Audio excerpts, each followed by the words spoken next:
enfants. Bonjour les enfants. C'est parti. Cap sur la Bible. Carte en main. Sac à dos sur le dos. Et boussole de marin. Cap sur la Bible. Sur la Bible.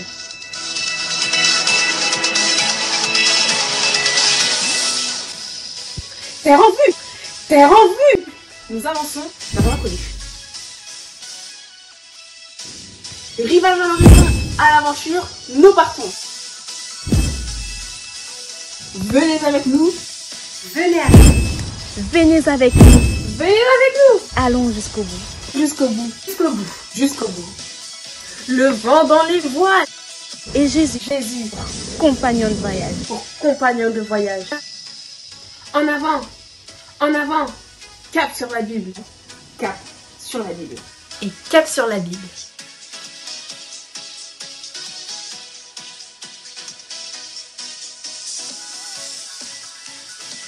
Bonjour les enfants, j'espère que vous allez bien. Nous allons maintenant passer un moment dans la louange. N'oubliez pas, Dieu demeure au milieu de la louange. Donc quand vous louez le Seigneur, il est là. Gloire à ton nom Jésus, gloire à ton nom Jésus, mon rocher, ma forteresse, mon libérateur, je me confie en toi. Gloire à ton nom Seigneur Jésus, gloire à ton nom Jésus, gloire à ton nom Jésus, mon rocher, ma forteresse, mon libérateur, je me confie en toi. Gloire à ton nom Seigneur Jésus. Une dernière fois.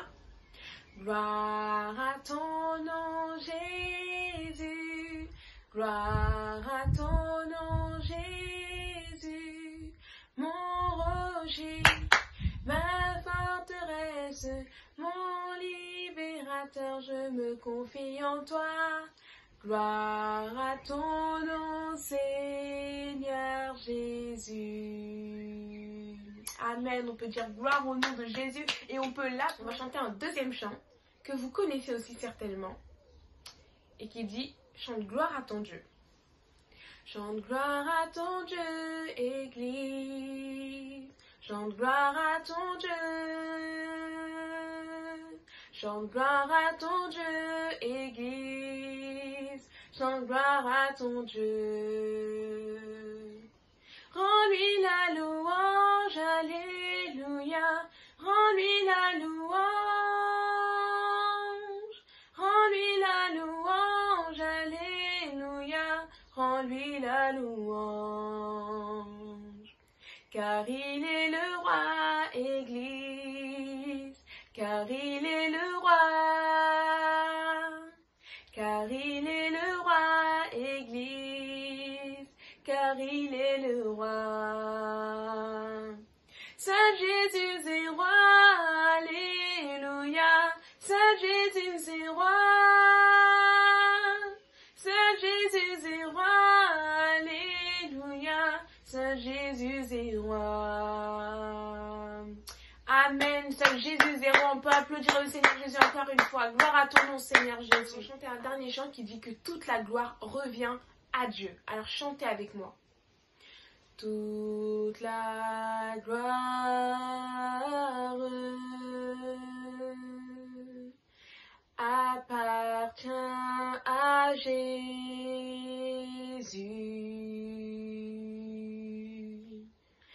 La louange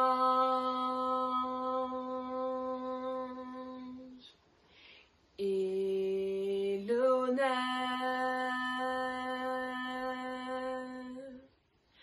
tout ce que je suis et que je voudrais être, toute la gloire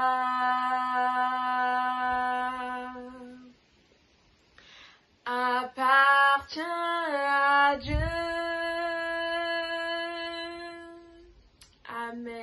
Gloire à ton nom, Seigneur Jésus, et toute la gloire te revient.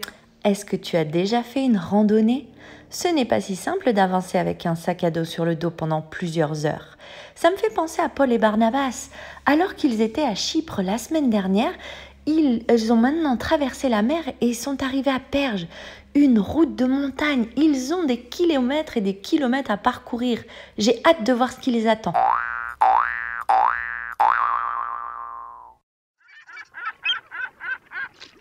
Allez, c'est parti les enfants, place au verset. Attention, restez attentifs.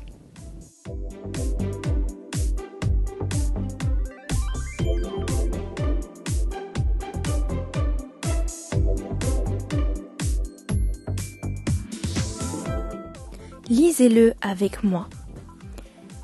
Car je n'ai point honte de l'Évangile, c'est une puissance de Dieu pour le salut de quiconque croit, du juif premièrement, puis du grec. Romains 1, verset 16. Nous allons nous rendre à nouveau à Paphos, où nous avons laissé Paul pour la dernière fois. De là, il est allé à Perge. Et de Perge, il s'est rendu à Antioche, puis à Icône. D'Icône, il est allé à Lystre. Et c'est à Lystre que nous allons nous arrêter et aller voir ce qui s'est passé. Alors les enfants, cap sur la Bible.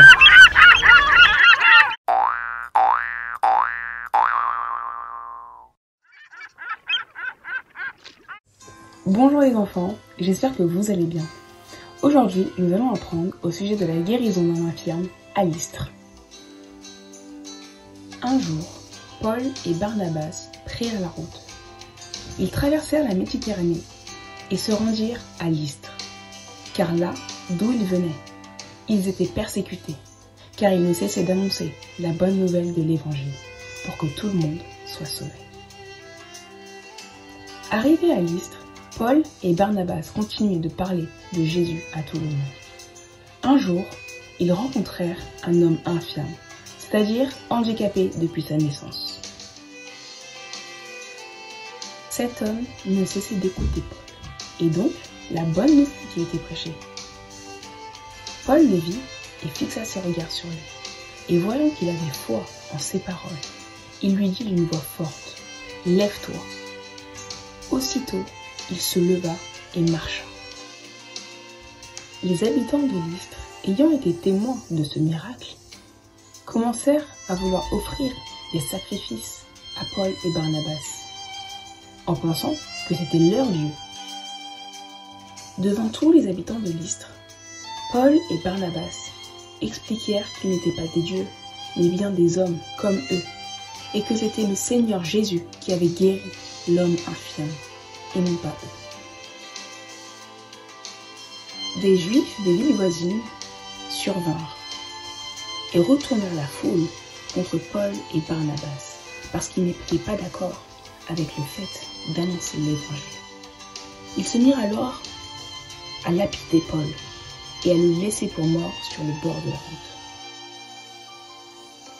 Un peu plus tard, les disciples se rassemblèrent autour de Paul, qui finit ensuite par se relever. Enfin, ils passèrent une dernière nuit à Lystre, afin de poursuivre leur chemin et continuer à annoncer l'évangile du Seigneur Jésus.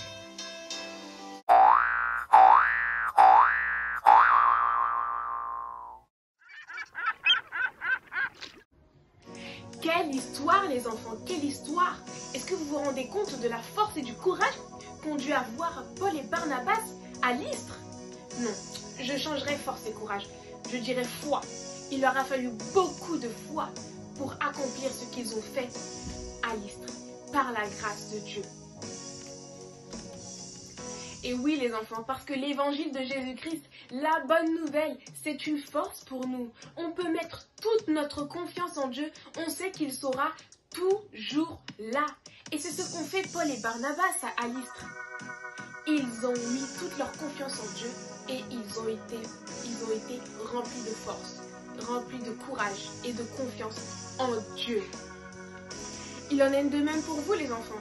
quand vous savez que vous avez accepté l'évangile de Jésus-Christ dans votre vie, vous savez que vous êtes rempli de confiance en Dieu parce qu'il est là, parce qu'il prend soin de vous. Et que quand vous annoncez la bonne nouvelle, quand vous partagez la bonne nouvelle à votre famille, à vos amis, les âmes peuvent être sauvées.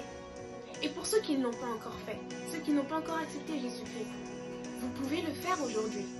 Aujourd'hui, vous pouvez accepter le Seigneur Jésus et recevoir cette confiance, cette puissance qu'il y a dans la bonne nouvelle. Alors les enfants, je pense maintenant qu'on peut prendre un temps pour prier pour d'abord les personnes qui n'ont pas encore reçu l'évangile afin qu'ils puissent le recevoir.